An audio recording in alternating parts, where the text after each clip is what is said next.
Hi hello ಎಲ್ರಿಗೂ ನಮಸ್ಕಾರ. Welcome to my channel. ಈ ವಿಡಿಯೋದಲ್ಲಿ ನಾನು ಯಾವ ರೀತಿಯಾಗಿ ಕೌನ್ಸಿಲಿಂಗ್ ಪ್ರೋಸೆಸ್ ಅನ್ನೋದು ಇರುತ್ತೆ, ಎಷ್ಟು ಕಾಲೇಜ್ನ ಸೆಲೆಕ್ಟ್ ಮಾಡಬೇಕು, ಕಂಪ್ಲೀಟ್ ಡೀಟೇಲ್ಸ್ನ ತಿಳಿಸ್ಕೊಡ್ತಾ ಇದ್ದೀನಿ ಈ ವಿಡಿಯೋದಲ್ಲಿ. ವಿಡಿಯೋನ ಕೊನೆ ತನಕ ನೋಡಿ, ಸ್ಕಿಪ್ ಮಾಡಬೇಡಿ.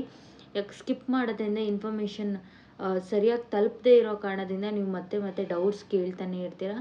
ಆದ ಕಾರಣ ಈ ಒಂದು ವಿಡಿಯೋನ ಕಂಪ್ಲೀಟಾಗಿ ನೋಡಿ. ವಿಡಿಯೋ ನೋಡೋದಕ್ಕೂ ಮುಂಚೆ ನಾನು ಮಹಾರಾಣಿ ಕ್ಲಸ್ಟರ್ ಯೂನಿವರ್ಸಿಟಿಯಲ್ಲಿ ಗೆಸ್ಟ್ ಫ್ಯಾಕಲ್ಟಿ ಕಾಲ್ಫಾರ್ಮ್ ಆಗಿದೆ ಅಂತ ಪ್ರೀವಿಯಸ್ ವಿಡಿಯೋ ಮಾಡಿದ್ದೆ. ಆ ವಿಡಿಯೋದಲ್ಲಿ ಯಾವ ರೀತಿಯಾಗಿ ಅಪ್ಲಿಕೇಶನ್ನ ಡೌನ್ಲೋಡ್ ಮಾಡಬೇಕು ಅಥವಾ ಲಿಂಕ್ ಸೆಂಡ್ ಮಾಡಿ ಅಂತ ಕಮೆಂಟ್ ಬರ್ತಾಯಿತ್ತು, ಹಾಗೆ ಮೆಸೇಜಸ್ ಬಂದಿತ್ತು. ಫಸ್ಟ್ ಅದನ್ನು ತಿಳಿಸ್ಕೊಡ್ತೀನಿ ಬನ್ನಿ.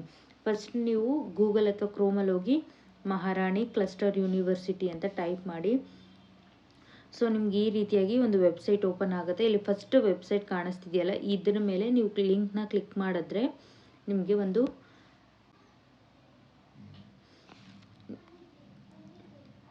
ಈ ರೀತಿಯಾಗಿ ಪೇಜ್ ಓಪನ್ ಆಗುತ್ತೆ. ಸೊ ಹಿಂಗೆ ಸ್ಕ್ರಾಲ್ ಡೌನ್ ಮಾಡ್ಕೊತ ಬಂದರೆ ಇಲ್ಲಿ ನೋಟಿಫಿಕೇಶನ್ ಅಂತ ಕಾಣಿಸ್ತಿದೆಯಲ್ಲ, ನೋಟಿಫಿಕೇಶನ್ ಮೇಲೆ ಕ್ಲಿಕ್ ಮಾಡಿ.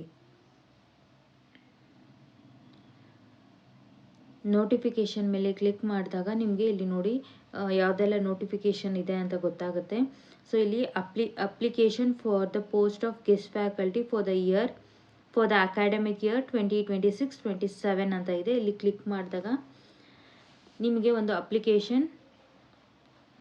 ಅಪ್ಲಿಕೇಶನ್ ಈ ರೀತಿಯಾಗಿ ಕಾಣಿಸುತ್ತೆ. ಇದನ್ನು ಡೌನ್ಲೋಡ್ ಮಾಡಿಕೊಂಡು ನೀವೇನು ಮಾಡಬೇಕಾಗುತ್ತೆ ಅಂದರೆ, ನೆಕ್ಸ್ಟು ಈ ಏನೆಲ್ಲ ಮೆನ್ಷನ್ನ ಫಿಲ್ ಮಾಡಿ ಇಲ್ಲಿ ನಿಮ್ಮ ಒಂದು ಫೋಟೋನ ಅಟ್ಯಾಚ್ ಮಾಡಿ ನೀವೇನು ಮಾಡಬೇಕಾಗುತ್ತೆ, ಯೂನಿವರ್ಸಿಟಿಯಲ್ಲಿ ಸಬ್ಮಿಟ್ ಮಾಡಬೇಕಾಗತ್ತೆ. ಸೊ ನೀವು ಆಫ್ಲೈನಲ್ಲಿ ಹೋಗಿ ಸಬ್ಮಿಟ್ ಮಾಡಿದ್ರೆ ಮಾತ್ರ ಅದನ್ನು ಕನ್ಸಿಡರ್ ಮಾಡ್ತಾರೆ. ಆನ್ಲೈನಲ್ಲಿ ಅಪ್ಲೈ ಮಾಡೋದಕ್ಕೆ ಅವಕಾಶವೂ ಇಲ್ಲ. ಹಾಗೆ ಅಪ್ಲೈ ಮಾಡೋದು ಲಿಂಕು ಇಲ್ಲದೆ ಇರೋ ಕಾರಣದಿಂದ ನೀವು ಆಫ್ಲೈನಲ್ಲೇ ಅಪ್ಲೈ ಮಾಡಬೇಕಾಗುತ್ತೆ. ಸೊ ಇಲ್ಲೆಲ್ಲ ಡೀಟೇಲ್ಸ್ನ ಫಿಲ್ ಮಾಡಿ ನೀವು ಹೋಗಿ ಸಬ್ಮಿಟ್ ಮಾಡ್ಬೋದು. ಇನ್ನೂ ಏನಾದರೂ ಡೌಟ್ ಇದ್ದರೆ ಖಂಡಿತವಾಗ್ಲೂ ಕಮೆಂಟ್ ಸೆಕ್ಷನಲ್ಲಿ ಕಮೆಂಟ್ ಮಾಡಿ, ಅದ್ರ ಬಗ್ಗೆ ನಾನು ವಿಡಿಯೋ ಮಾಡಿ ತಿಳಿಸ್ಕೊಡ್ತೀನಿ. ಆಗಲೇ ನಾನು ಹೇಳ್ದಾಗೆ ಯಾವ ರೀತಿಯಾಗಿ ಕೌನ್ಸಿಲಿಂಗ್ ಪ್ರೋಸೆಸ್ ಅನ್ನೋದು ಇರುತ್ತೆ, ಎಷ್ಟು ಕಾಲೇಜಸ್ನ ಸೆಲೆಕ್ಟ್ ಮಾಡಬೇಕು, ಯಾವ ಕಾಲೇಜಸ್ನ ಸೆಲೆಕ್ಟ್ ಮಾಡಬೇಕು ಅಂತ ಡೌಟ್ಸ್ ಇರುತ್ತೆ ಅಲ್ವಾ. ಫಸ್ಟು ನೀವು ಪ್ರೀವಿಯಸ್ ಇಯರಲ್ಲಿ ಏನಾಗ್ತಿತ್ತು ಅಂತಂದರೆ, ಯಾವುದೇ ರೀತಿಯಾದಂಥ ಈ ರಿಸರ್ವೇಷನ್ ಮುಖಾಂತರ ನಮ್ಗೆ ಏನು ಮಾಡ್ತಿದ್ದಿಲ್ಲ, ರೆಕ್ರೂಟ್ಮೆಂಟ್ ಮಾಡ್ಕೋತಾ ಇದ್ದಿಲ್ಲ. ಬಟ್ ಈ ಬಾರಿ ಏನು ಮಾಡ್ತಾ ಇದ್ದಾರೆ ಅಂದರೆ, ಥ್ರೂ ರಿಸರ್ವೇಷನ್ ಮೂಲಕ ನಿಮ್ಮ ಒಂದು ಕ್ಯಾಟಗರಿ ಮೂಲಕ ಏನು ಮಾಡ್ತಾರೆ, ಸೆಲೆಕ್ಟ್ ಮಾಡೋ ಕಾರಣದಿಂದ ಪ್ರೀವಿಯಸ್ ಇಯರಲ್ಲಿ ಏನಾಗ್ತಿತ್ತು ಅಂದರೆ ನೋಡಿ, ಇಲ್ಲಿ ನೋಡ್ತಿದ್ದೀರಲ್ವಾ, ಈ ರೀತಿಯಾಗಿ ನಿಮ್ಮ ಒಂದು ಮೆರಿಟ್ ಲಿಸ್ಟ್ ಇರ್ತಾ ಇತ್ತು. ಇದು ಒಂದು ಎಕ್ಸಾಂಪಲ್ನ ನಾನು ತೋರಿಸ್ತಾ ಇರೋದು. ಇಲ್ಲಿ ಬಯೋಕೆಮಿಸ್ಟ್ರಿಯಲ್ಲಿ ನೋಡಿ, ಫಸ್ಟ್ ಇವರಿದ್ದಾರೆ. ಸೊ ಇವ್ರಿಗೇನಾಗ್ತಿತ್ತು, ಫಸ್ಟ್ ಪ್ರಿಫರೆನ್ಸ್ ಸಿಗ್ತಾ ಇತ್ತು. ಅಂದರೆ ಈಗ ಕೌನ್ಸಿಲಿಂಗ್ ಮಾಡಬೇಕಾದ್ರೆ ಫಸ್ಟ್ ಇವ್ರು ಇರ್ತಾರೆ ರ್ಯಾಂಕಿಂಗಲ್ಲಿ. ಅವರು ಯಾವ ಒಂದು ಕಾಲೇಜಸ್ನ ಬೇಕೋ ಆ ಒಂದು ಕಾಲೇಜಸ್ನ ಪಿಕ್ ಮಾಡುವಂಥ ಅವಕಾಶ ಇರ್ತಿತ್ತು. ಬಟ್ ಈ ಟೈಮ್ ರಿಸರ್ವೇಷನ್ ಆಗಿರೋದ್ರಿಂದ ಸ್ವಲ್ಪ ರಿಸರ್ವೇಷನ್ ಮುಖಾಂತರ ಬರುತ್ತೆ, ಎಲ್ಲರಿಗೂ ಅವಕಾಶ ಸಿಗುತ್ತೆ. ಇದ್ರ ಬಗ್ಗೆ ನೀವು ತಲೆ ಕೆಡಿಸ್ಕೋಬೇಡಿ. ಏನಂದರೆ ಸ್ವಲ್ಪ ರಿಸರ್ವೇಷನ್ ಇರೋದ್ರಿಂದ ಡಿಫ್ರೆಂಟಾಗಿ ಪ್ಯಾಟ್ರನ್ ಇರುತ್ತೆ ಅಷ್ಟೇ, ಸ್ವಲ್ಪ ಚೇಂಜಸ್ ಇರುತ್ತೆ. ಕೌನ್ಸಿಲಿಂಗಲ್ಲಿ ಯಾವುದೇ ರೀತಿಯಾದಂಥ ಬದಲಾವಣೆ ಬೇರೆ ರೀತಿಯಾಗಿ ಇರೋದಿಲ್ಲ. ನೋಡಿ, ನಿಮ್ಮ ಒಂದು ರ್ಯಾಂಕಿಂಗ್ ಲಿಸ್ಟ್ ಅನ್ನೋದು ಈ ರೀತಿಯಾಗಿ ಬರುತ್ತೆ. ಆನ್ ದಿ ಬೇಸಿಸ್ ಆಫ್ ಇಲ್ಲಿ ಮೆರಿಟ್ ಅಂತ ಇದೆಯಲ್ಲ, ನೀವೇನು ಸ್ಕೋರ್ ಇರುತ್ತಲ್ವ, ನಿಮ್ಮ ಒಂದು PG ಸ್ಕೋರ್, ನೀವು ನೆಟ್ ಅಥವಾ ಕೆಸೆಟ್ ಅಥವಾ ಸ್ಲೆಟ್ PhD ಮಾಡಿದರೆ ಅದಕ್ಕೆ ಸ್ಕೋರ್ ಇರುತ್ತೆ. ಆ್ಯಂಡ್ ಆಲ್ಸೋ ನಿಮ್ಮ ಒಂದು ಎಕ್ಸ್ಪೀರಿಯನ್ಸ್, ಈ ಎಲ್ಲದನ್ನು ಆ್ಯಡ್ ಮಾಡಿ ಒಂದು ಸ್ಕೋರ್ ಲಿಸ್ಟ್ ಅಂತ ಬಿಡ್ತಾರೆ. ಈ ರೀತಿಯಾಗಿ ಪ್ರತಿ ಸಬ್ಜೆಕ್ಟ್ದು ನಿಮ್ಮ ಒಂದು ಮೆರಿಟ್ ಲಿಸ್ಟ್ ಇರುತ್ತೆ. ಐ ಹೋಪ್ ಈ ಒಂದು ಮೆರಿಟ್ ಲಿಸ್ಟ್ ಯಾವ ರೀತಿಯಾಗಿರುತ್ತೆ ಅಂತ ಡೌಟು ಕ್ಲಿಯರ್ ಆಗಿದೆ. ಸೊ ನೆಕ್ಸ್ಟು ಯಾವ ರೀತಿಯಾಗಿ ಎಷ್ಟು ವೇಕೆನ್ಸೀಸ್ ಇರುತ್ತೆ ಅಂತ ನೋಡೋದ. ಇನ್ನು ಕಾಲೇಜ್ ವಿಷಯದಕ್ಕೆ ಬಂದರೆ, ನೆಕ್ಸ್ಟ್ ಏನು ಮಾಡ್ತಾರೆ ಅಂದರೆ, ಈಗ ಆಲ್ರೆಡಿ ಪ್ರೋಸೆಸ್ ಡಿಲೇ ಆಗ್ತಾ ಇದೆ. ನೆಕ್ಸ್ಟ್ ಅಪ್ಡೇಟ್ ಇರೋದೆ ಎಷ್ಟು ವೇಕೆನ್ಸೀಸ್ ಇದೆ ಅಂತ, ವರ್ಕ್ಲೋಡ್ ಬಗ್ಗೆ, ಪ್ರಾವಿಷನಲ್ ವೇಕೆನ್ಸಿ ಆ್ಯಂಡ್ ವರ್ಕ್ಲೋಡ್ ಬಗ್ಗೆ ಏನು ಮಾಡ್ತಾರೆ, ನೆಕ್ಸ್ಟ್ ಅಪ್ಡೇಟ್ ಬರೋದಿದೆ. ಬಟ್ ಯಾವ ರೀತಿಯಾಗಿರುತ್ತೆ ಅಂತ ನೋಡಿ. ಫಾರ್ ಎಕ್ಸಾಂಪಲ್ ಇಲ್ಲಿ ಬಯೋಕೆಮಿಸ್ಟ್ರಿಯಲ್ಲಿ ಗೌರ್ಮೆಂಟ್ ಸೈನ್ಸ್ ಕಾಲೇಜಲ್ಲಿ ನೋಡಿ 34 hours ಏನಾಗಿದೆ ವರ್ಕ್ಲೋಡ್ ಇದೆ. ಆ್ಯಂಡ್ ಫುಲ್ ಟೈಮ್ಗೆ ಒಬ್ಬರು ಬೇಕಾಗಿದ್ರೆ ಪಾರ್ಷಿಯಲ್ ವರ್ಕ್ಲೋಡ್ ರಿಮೈನಿಂಗ್ ಬಂದು ಇಷ್ಟಿದೆ. ಪಾರ್ಷಿಯಲ್ ವರ್ಕ್ಲೋಡ್ GF ಕೌಂಟ್ ಬಂದು 1 ಇರುತ್ತೆ. Partial and full time guest faculty count ಬಂದು 2 ಇದೆ. ಇಲ್ಲೇನು ನೋಡ್ತಿದ್ದೀರಲ್ಲ, ಈ ರೀತಿಯಾಗಿ ನಿಮ್ಗೆ ಏನಾಗುತ್ತೆ, ಒಂದು ವರ್ಕ್ ಲೋಡ್ ಲಿಸ್ಟ್ ಅನ್ನೋದು ಬರುತ್ತೆ. ಅಕಾರ್ಡಿಂಗ್ ಟು ದಟ್ ಏನು ಮಾಡಬೇಕಾಗುತ್ತೆ, ನೀವು ಒಂದು ಕಾಲೇಜಸ್ನ ಸೆಲೆಕ್ಟ್ ಮಾಡಬೇಕಾಗುತ್ತೆ. ಫಾರ್ ಎಕ್ಸಾಂಪಲ್, ಈಗ ಗೌರ್ಮೆಂಟ್ ಆರ್ಟ್ಸ್ ಆ್ಯಂಡ್ ಕಾಲೇಜ್ನ ನೀವು ಸೆಲೆಕ್ಟ್ ಮಾಡ್ಕೊಂಡಿರ್ತೀರ. ಆ್ಯಂಡ್ ಆಲ್ಸೋ ನೀವು ಒಂದು 5 ಕಾಲೇಜಸ್ಸು ನಿಮಗೆ ಯಾವುದು ಕಂಫರ್ಟಬಲು, ಫಾರ್ ಎಕ್ಸಾಂಪಲ್ ಟ್ರಾವೆಲ್ ಮಾಡೋದಕ್ಕೆ ಹತ್ತಿರ ಆಗಿರಬೇಕು. ಆ್ಯಂಡ್ ಆಲ್ಸೋ ಅಲ್ಲಿ ವರ್ಕ್ ನೇಚರ್ ಬಗ್ಗೆ ನೀವು ಫಸ್ಟೇ ಒಂದು ಸತಿ ಕಾಲೇಜ್ನ ವಿಸಿಟ್ ಮಾಡ್ಕೊಂಬಂದಿದ್ರೆ ನಿಮಗೆ ಬೆನಿಫಿಟ್ ಆಗುತ್ತೆ. ನೀವು ಅಲ್ಲಿನ ಬಗ್ಗೆ ಎಲ್ಲ ತಿಳ್ಕೊಂಡಿರ್ತೀರ. ಇಲ್ಲ ಅಂದರೆ ನಿಮ್ಗೆ ಆ ಕಾಲೇಜ್ ಬಗ್ಗೆ ಮೊದಲೇ ಗೊತ್ತಿದೆ ಅಂದರೂ ಫೈನ್. ನೀವೇನು ಮಾಡಬೇಕಾಗುತ್ತೆ, ಒಂದು ಮಿನಿಮಮ್ 3 ಮ್ಯಾಕ್ಸಿಮಮ್ 5 ಕಾಲೇಜ್ ಲಿಸ್ಟ್ನ ನಿಮ್ಮ ಹತ್ರ ರೆಡಿ ಆಗಿರಬೇಕು.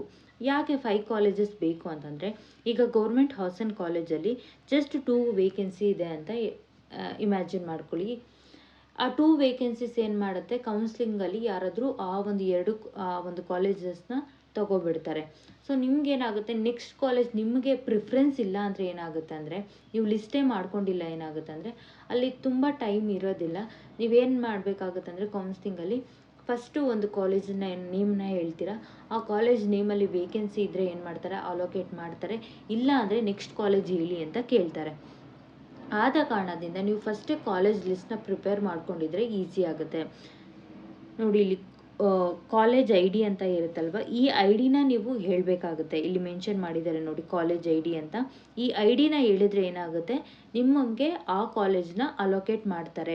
ಫಾರ್ ಎಕ್ಸಾಂಪಲ್, ಈಗ ಮಹಾರಾಣಿ ಸೈನ್ಸ್ ಕಾಲೇಜ್ ಫಾರ್ ವುಮೆನ್ ಅಂತ ಇದೆ ಅಲ್ವಾ, ನಿಮಗೆ ಈ ಒಂದು ಕಾಲೇಜ್ ಬೇಕಂತಂದರೆ ಕಾಲೇಜ್ ಐ ಡಿ 6 ಅಂತ ಹೇಳಿದ್ರೆ ನಿಮ್ಗೆ ಏನು ಮಾಡ್ತಾರೆ, ಅಲ್ಲಿ ಚೆಕ್ ಮಾಡ್ತಾರೆ. ಇನ್ ಕೇಸ್ ವೇಕೆನ್ಸಿ ಇದೆ ಅಂತಂದರೆ ಏನು ಮಾಡ್ತಾರೆ, ಅಲೋಕೇಟ್ ಮಾಡ್ತಾರೆ. ಇಲ್ಲ ಅಂತಂದರೆ ನೆಕ್ಸ್ಟ್ ಕಾಲೇಜ್ ಹೇಳಿ ಅಂತ ಕೇಳ್ತಾರೆ. ಆಗ ನೀವು ನೆಕ್ಸ್ಟ್ ಇನ್ನೊಂದು ಕಾಲೇಜ್ನ ನೀವು ರೆಡಿ ಇಟ್ಕೊಂಡಿದ್ರೆ, for example government science college Bangalore, ಈ ಒಂದು ಕಾಲೇಜಲ್ಲಿ ನೋಡಿ ವೇಕೆನ್ಸಿ ಇದೆ ಅಂತಂದರೆ ಏನು ಮಾಡ್ತಾರೆ, ನೆಕ್ಸ್ಟ್ ಹಾಗೆ ಇಮ್ಮಿಡಿಯೇಟಾಗಿ ಅಲೋಕೇಟ್ ಮಾಡ್ತಾರೆ. ಯಾಕೆ 5, 6 in case starting 2 colleges already fill ಆಗೋಗಿದೆ ಅಂತಂದರೆ, ನೀವು ಉಳಿದ 3 ಕಾಲೇಜಸ್ಸಲ್ಲಿ ನಿಮ್ಗೆ ಯಾವುದು ಕಂಫರ್ಟಬಲ್, ಓಕೆ ಪರವಾಗಿಲ್ಲ ಈ ಒಂದು ಕಾಲೇಜ್ ಸಿಕ್ಕರೂ ಓಕೆ ಅನ್ನೋದಿದ್ರೆ ಆ ಕಾಲೇಜಸ್ನ ಏನು ಮಾಡ್ಬೋದು, ಸೆಲೆಕ್ಟ್ ಮಾಡ್ಕೋಬೋದು. ಇದಿಷ್ಟು ಏನಾಗಿತ್ತಂದರೆ, ಯಾವ ರೀತಿಯಾಗಿ ಕಾಲೇಜಸ್ನ ಸೆಲೆಕ್ಟ್ ಮಾಡಬೇಕು ಆ್ಯಂಡ್ ಎಷ್ಟು ಕಾಲೇಜಸ್ನ ಲಿಸ್ಟ್ನ ರೆಡಿ ಮಾಡಿ ಇಟ್ಕೋಬೇಕು ಅಂತ. ಲಿಸ್ಟ್ ಅಂತಂದರೆ ಏನಿಲ್ಲ, ಜಸ್ಟ್ ನಿಮ್ಮ ಒಂದು ಏನು ಕಾಲೇಜ್ ಐ ಡಿ ಇರುತ್ತಲ್ವ, ಇಲ್ಲಿ ಕಾಲೇಜ್ ಐ ಡಿ ಅಂತ, ಈ ಐ ಡಿನ ಪ್ರಾಪರಾಗಿ ನೋಡಿ ವೆರಿಫೈ ಮಾಡಿ ಒಂದು ಸತಿ ಲಿಸ್ಟ್ನ ಪ್ರಿಪೇರ್ ಮಾಡಿ ಇಟ್ಕೊಳ್ಳಿ. ನಿಮಗೆ ಯಾವ ಕಾಲೇಜ್ ಬೇಕೋ ಆ ಕಾಲೇಜ್ನ ಪಿಕ್ ಮಾಡ್ಕೊಳ್ಳಿ. ಆ್ಯಂಡ್ ಇನ್ನು ಸಾಕಷ್ಟು ಜನ ಕೇಳೋದೇನಂತಂದರೆ, ಕೌನ್ಸ್ಲಿಂಗ್ ಯಾವ ರೀತಿಯಾಗಿ ನಡೆಯುತ್ತೆ ಅಂತಂದರೆ, ಫಾರ್ ಎಕ್ಸಾಂಪಲ್ ಈಗ ಬಾಟನಿಗೆ ಒಂದು ಸೆಷನ್ನು, ಮತ್ತು ಏನು ಒಂದಷ್ಟು ಲಿಸ್ಟ್ ಆಫ್ ಸಬ್ಜೆಕ್ಟ್ನ ಲಿಸ್ಟ್ ಮಾಡ್ತಾರೆ. ಆ್ಯಂಡ್ ಟೈಮ್ ಡ್ಯೂರೇಷನ್ನ ಕೊಡ್ತಾರೆ. ಫಾರ್ ಎಕ್ಸಾಂಪಲ್ 10:30 to 11:30ವರೆಗೂ ಈ ಒಂದಿಷ್ಟು ಸಬ್ಜೆಕ್ಟ್ಸು ಕೌನ್ಸ್ಲಿಂಗ್ ನಡೆಯುತ್ತೆ ಅಂತ ಮೆನ್ಷನ್ ಮಾಡಿರ್ತಾರೆ. ಪ್ರಾಪರಾಗಿ ಫುಲ್ ಶೆಡ್ಯೂಲ್ ಬರುತ್ತೆ. ಕೌನ್ಸ್ಲಿಂಗ್ ಶೆಡ್ಯೂಲ್ಸ್ನ ಕೊಡ್ತಾರೆ. ಫಾರ್ ಎಕ್ಸಾಂಪಲ್ ಈ ಒಂದಿಷ್ಟು ಸಬ್ಜೆಕ್ಟ್ಸ್ಗೆ ಈ ಪರ್ಟಿಕ್ಯುಲರ್ ಡೇಟ್ ಆ್ಯಂಡ್ ಟೈಮ್ನ ಕೊಟ್ಟಿರ್ತಾರೆ. ನೀವು ಆಗ ಏನು ವೆಬೆಕ್ಸ್ ಲಿಂಕ್ನ ಮುಖಾಂತರ ನೀವು ಜಾಯ್ನ್ ಆಗಬೇಕಾಗತ್ತೆ ಕೌನ್ಸ್ಲಿಂಗಲ್ಲಿ. ಒಂದು 10 to 20 ಮಿನಿಟ್ಸ್ ಬೇಗನೆ ಜಾಯ್ನ್ ಆಗಿರಲಿ, ಅಥವಾ ಸ್ಟಾರ್ಟಿಂಗಲ್ಲೇ ಜಾಯ್ನ್ ಆಗಬೇಕಾಗುತ್ತೆ. ಯಾಕಂದರೆ ಅವರು ಕಂಪ್ಲೀಟಾಗಿ ಎಕ್ಸ್ಪ್ಲೇನ್ ಮಾಡ್ತಾರೆ ಯಾವ ರೀತಿಯಾಗಿ ಕೌನ್ಸ್ಲಿಂಗ್ ಇರುತ್ತೆ ಅಂತ. ಸೊ ನೀವು ಬೇಗ ಜಾಯ್ನ್ ಆಗಿರಿ. ಆ್ಯಂಡ್ ಈ ರೀತಿಯಾಗಿ ಕೌನ್ಸ್ಲಿಂಗು ಸ್ಟಾರ್ಟ್ ಆಗುತ್ತೆ. ಏನಿಲ್ಲ, ನೀವು ನಿಮ್ಮ ಒಂದು ಪರ್ಟಿಕ್ಯುಲರ್ ಡೇಟ್ ಟೈಮ್ನ ನೀವು ನಿಮ್ಮ ಒಂದು ಸಬ್ಜೆಕ್ಟ್ ಯಾವುದಿರುತ್ತೋ ಆ ಸಬ್ಜೆಕ್ಟ್ನ ನೋಡಿಕೊಂಡು ನೀವೇನು ಮಾಡಬೇಕಾಗುತ್ತೆ, ಕೌನ್ಸ್ಲಿಂಗ್ ಅಟೆಂಡ್ ಮಾಡಬೇಕಾಗತ್ತೆ. ಕೌನ್ಸ್ಲಿಂಗ್ ಬಿಟ್ಟಾಗ ನಾನು ಕಂಪ್ಲೀಟಾಗಿ ಯಾವ ರೀತಿಯಾಗಿ ಇರುತ್ತೆ ಶೆಡ್ಯೂಲು, ಯಾವ ಸಬ್ಜೆಕ್ಟು ಯಾವತ್ತು ಜಾಯ್ನ್ ಆಗಬೇಕು ಆ್ಯಂಡ್ ಟೈಮಿಂಗ್ ಏನು ಅಂತ ಕಂಪ್ಲೀಟ್ ಡೀಟೇಲ್ಸ್ನ ನಾನು ಕೊಡ್ತಾನೆ ಇರುತ್ತೆ. ಅದಕ್ಕೆ ನನ್ನ ಒಂದು ಚಾನಲ್ನ ಸಬ್ಸ್ಕ್ರೈಬ್ ಮಾಡ್ಕೊಂಡಿರಿ. ಮುಂಬರುವಂಥ ಅಪ್ಡೇಟ್ಸು ನಿಮಗೆ ಈಸಿಯಾಗಿ ಅವೈಲಬಲ್ ಆಗಿ ಇರುತ್ತೆ. ಆ್ಯಂಡ್ ಕೌನ್ಸ್ಲಿಂಗಲ್ಲಿ ಯಾವ ರೀತಿ ಸೆಲೆಕ್ಟ್ ಮಾಡಬೇಕಂತ ಈಗ ಆಲ್ರೆಡಿ ಹೇಳಿದ್ದೀನಿ. ಒಂದೇ ಕೌನ್ಸ್ಲಿಂಗ್ ಆಗೋದು ಅಂತ ಸಾಕಷ್ಟು ಜನ ಇರುತ್ತೆ. ನೋಡಿ, ಲಾಸ್ಟ್ ಇಯರಲ್ಲಿ 5 times ಕೌನ್ಸ್ಲಿಂಗ್ ಆಗಿದೆ. ನೋಡಿ, ಲಾಸ್ಟ್ ಟೈಮ್ ಏನಾಗಿದೆ ಅಂದರೆ ರೌಂಡ್ 5 ಅಂತ ಇದೆ ನೋಡಿ, 5 time ಕೌನ್ಸ್ಲಿಂಗ್ ಆಗಿದೆ. ಯಾಕೆ ಅಂತಂದರೆ ರೀಸನ್ನು, ಫಸ್ಟ್ ಟೈಮ್ ಏನು ಮಾಡ್ತಾರೆ ಅಂದರೆ UGC ಗೈಡ್ಲೈನ್ಸ್ ಏನಿರುತ್ತಲ್ವ, UGC ನಾರ್ಮ್ಸ್ನ ಯಾರೆಲ್ಲ ಕ್ಲಿಯರ್ ಮಾಡಿದ್ದಾರೆ ಅವ್ರಿಗಷ್ಟೇ ಗೆಸ್ಟ್ ಫ್ಯಾಕಲ್ಟಿ ಆಗಿರುವಂಥ ಅವಕಾಶ ಅಂತ ಕೊಡ್ತಾರೆ. ನೆಕ್ಸ್ಟ್ ಏನು ಮಾಡ್ತಾರೆ ಅಂತಂದರೆ ಕೋರ್ಟಿಂದ ಆರ್ಡರ್ ಬರುತ್ತೆ, ಯಾವುದೆಲ್ಲ ಸಬ್ಜೆಕ್ಟಲ್ಲಿ ಗೆಸ್ಟ್ ಫ್ಯಾಕಲ್ಟಿ ಅವೈಲಬಲ್ ಇರೋದಿಲ್ಲ, UGC ಗೈಡ್ಲೈನ್ಸ್ ಅಥವಾ ನಾರ್ಮ್ಸ್ನ ಎಲಿಜಿಬಿಲಿಟಿ ಯಾರಿಗೆ ಇರೋದಿಲ್ಲ ಅವ್ರಿಗೂ ಸಹ ತಗೋಬೇಕಾಗುತ್ತೆ. ಯಾವಾಗ ಅಂತಂದರೆ in case you G C eligibility ಇರೋದಿಲ್ಲ, ಕೆಲವೊಂದಷ್ಟು ಸಬ್ಜೆಕ್ಟಲ್ಲಿ ವೇಕೆನ್ಸಿ ಇದೆ ಬಟ್ ರಿಕ್ರೂಟ್ಮೆಂಟ್ ನಡೀಲೇಬೇಕಾಗಿರುವಂಥ ಟೈಮಲ್ಲಿ ಮಾತ್ರ ಯು ಜಿ ಸಿ ಎಲಿಜಿಬಿಲಿಟಿ ಇಲ್ಲದೆ ಇರುವಂಥ ಗೆಸ್ಟ್ ಫ್ಯಾಕಲ್ಟಿನೂ ಸಹ ತಗೋಬೇಕಾಗತ್ತೆ ಅಂತ ರೂಲ್ ಬರುತ್ತೆ. ಸೊ ಆದ ಕಾರಣದಿಂದ ಆವಾಗ ಏನು ಮಾಡ್ತಾರೆ ಅಂತಂದರೆ ಈ ರೀತಿಯಾಗಿ ಅಪ್ ಟು 5 ರೌಂಡ್ಸ್ವರೆಗೂ ಏನಾಯಿತು ಎಕ್ಸ್ಟೆಂಡ್ ಆಗ್ತಾ ಬಂದಿದೆ. ಈ ಬಾರಿ ಗೊತ್ತಿಲ್ಲ ಎಷ್ಟು ಬಾರಿ ಕೌನ್ಸ್ಲಿಂಗ್ ನಡೆಯುತ್ತೆ ಅಂತ. ಆ್ಯಂಡ್ ಆಲ್ಸೋ ಇನ್ನೊಂದು ಡೌಟ್ನ ಕ್ಲಿಯರ್ ಮಾಡಬೇಕು. ಯಾರೆಲ್ಲ ಗೆಸ್ಟ್ ಫ್ಯಾಕಲ್ಟಿಯಾಗಿ ವರ್ಕ್ ಮಾಡಿರ್ತೀರ but U G C eligibility ಇರೋದಿಲ್ಲ ಬಟ್ ಆದರೂ ಎಕ್ಸ್ಪೀರಿಯನ್ಸ್ ಇದೆ ಅಂತಂದರೆ ಅವ್ರಿಗೋಸ್ಕರ ಏನು ಮಾಡ್ತಾ ಇದ್ದಾರೆ ಅಂದರೆ ಇನ್ನೊಂದು ಅವಕಾಶ ಕೊಡ್ತಾ ಇದ್ದಾರೆ. ದಟ್ ನೀವು ಏನು ಮಾಡಬಹುದು ಅಂದರೆ ಏನು ಎಜುಕೇಷ್ನಲ್ ಇನ್ಸ್ಟಿಟ್ಯೂಷನ್ಸ್ ಅಥವಾ ಯೂನಿವರ್ಸಿಟೀಸಲ್ಲಿ ಏನೆಲ್ಲ ವೇಕೆನ್ಸೀಸ್ ಇರುತ್ತಲ್ವ, ಆ ಒಂದು ವೇಕೆನ್ಸೀಸ್ನ ಈ ಯಾರೆಲ್ಲ ಗೆಸ್ಟ್ ಫ್ಯಾಕಲ್ಟಿ ಎಕ್ಸ್ಪೀರಿಯನ್ಸ್ಡ್ ಇರ್ತಾರಲ್ವ ಅವ್ರಿಗೆ ಏನು ಮಾಡ್ತಾರೆ ಅವಕಾಶನ ಕೊಡ್ತಾ ಇದ್ದಾರೆ. ಆ್ಯಂಡ್ ಈ ಅವಕಾಶ ಕೊಡ್ತಾರೆ, ಓಕೆ, ಲೈಕ್ ನಾವು ಕೌನ್ಸ್ಲಿಂಗ್ ಅಟೆಂಡ್ ಮಾಡೋದು ಬೇಡವಾ ಅಂತ ಅಂದರೆ ಇಲ್ಲ, ಖಂಡಿತವಾಗ್ಲೂ ನೀವು ಸಹ ಪ್ರತಿಯೊಂದು ಕೌನ್ಸ್ಲಿಂಗಲ್ಲೂ ಅಟೆಂಡ್ ಮಾಡಬೇಕಾಗುತ್ತೆ. ನಿಮಗೆ ಕೌನ್ಸ್ಲಿಂಗಲ್ಲಿ ಏನಾದರೂ ಅವಕಾಶ ಸಿಕ್ಕಿಲ್ಲ ಅಂದರೆ ಏನು ಮಾಡ್ತಾರೆ ಅಂದರೆ ಇಂಥ ಕ್ಯಾಂಡಿಡೇಟ್ಸ್ಗೆ ಮಾತ್ರ ಏನು ಮಾಡ್ತಾರೆ, ಏನು ಇನ್ಸ್ಟಿಟ್ಯೂಷನ್ಸಲ್ಲಿ ಶಿಕ್ಷಣ ಸಂಯೋಜಕರನ್ನಾಗಿ ಏನು ಮಾಡ್ತಾರೆ ಆಯ್ಕೆಯನ್ನು ಮಾಡ್ಕೋತಾರೆ. ಬಟ್ ನೀವು ಕಂಪಲ್ಸರಿ ಏನು ಮಾಡಬೇಕಾಗುತ್ತೆ, ಪ್ರತಿಯೊಂದು ಕೌನ್ಸ್ಲಿಂಗಲ್ಲೂ ಅಟೆಂಡ್ ಆಗಬೇಕಾಗುತ್ತೆ. ನಿಮಗೆ ಏನಾದರೂ ಅಲ್ಲಿ ಚಾನ್ಸ್ ಸಿಕ್ಕಿಲ್ಲ ಅಂದರೆ ಮಾತ್ರ ಇಲ್ಲಿ ನಿಮ್ಮನ್ನ ರೆಕ್ರೂಟ್ಮೆಂಟ್ ಮಾಡ್ಕೋತಾರೆ. ಇಲ್ಲ ಅಂತಂದರೆ ನೀವು ಕೌನ್ಸ್ಲಿಂಗಲ್ಲಿ ಅಟೆಂಡ್ ಆಗಿಲ್ಲ ಅಂತಂದರೆ ಏನು ಮಾಡೋದಿಲ್ಲ, ಮತ್ತೆ ನಿಮಗೆ ಅವಕಾಶ ಸಿಗೋದಿಲ್ಲ. ಈ ಬೇರೆ ಯಾವುದೆಲ್ಲ ವೇಕೆನ್ಸೀಸ್ ಇರುತ್ತಲ್ವ ಆ ವೇಕೆನ್ಸೀಸ್ನ ಏನು ಅಲೋಕೇಟ್ ಮಾಡ್ತೀವಿ ಅಂತ ಹೇಳಿದ್ದಾರೆ ಅಲ್ವಾ, ಆ ಅಲೋಕೇಶನ್ ನಿಮಗೆ ಸಿಗೋದಿಲ್ಲ. ಸೊ ಅದಕ್ಕೆ ದಯವಿಟ್ಟು ನೀವು ಸಹ ಎಲ್ಲರೂ ಕೌನ್ಸ್ಲಿಂಗಲ್ಲಿ ಪಾರ್ಟಿಸಿಪೇಟ್ ಮಾಡಿ ಅಂತ ಹೇಳ್ತೀನಿ. ಐ ಹೋಪ್ ಈ ಒಂದು ವಿಡಿಯೋ ತುಂಬಾ ಯೂಸ್ಫುಲ್ ಆಗಿರುತ್ತೆ ಅಂತ ಭಾವಿಸ್ತೀನಿ. ನಿಮಗೆ ಬೇರೆ ಯಾವುದೇ ರೀತಿಯಾದಂಥ ಡೌಟ್ಸ್ ಇದ್ದರೂ ಖಂಡಿತವಾಗ್ಲೂ ನನ್ನ ಒಂದು ಟೆಲಿಗ್ರಾಮ್ ಚಾನಲ್ನ ಲಿಂಕ್ನ ಕೊಟ್ಟಿರ್ತೀನಿ. ನೀವು ಪರ್ಸ್ನಲಿ ಡಿ ಎಮ್ ಮಾಡ್ಬೋದು, ಇಲ್ಲ ಆ ಗ್ರೂಪ್ನಲ್ಲಿ ಸಹ ನೀವು ನಿಮ್ಮ ಒಂದು ಕ್ವೆಶನ್ನ ಕೇಳ್ಬೋದು, ಇಲ್ಲ ಅಂದರೆ ಕಮೆಂಟ್ ಸೆಕ್ಷನ್ ಮೂಲಕನೂ ಸಹ ನೀವು ಕೇಳ್ಬೋದು. ಈ ವಿಡಿಯೋ ಇಷ್ಟ ಆದರೆ ಲೈಕ್ ಮಾಡಿ, ಶೇರ್ ಮಾಡಿ, ಸಬ್ಸ್ಕ್ರೈಬ್ ಮಾಡ್ಕೊಳ್ಳಿ. Thank you for watching this video. ಸಿಗೋಣ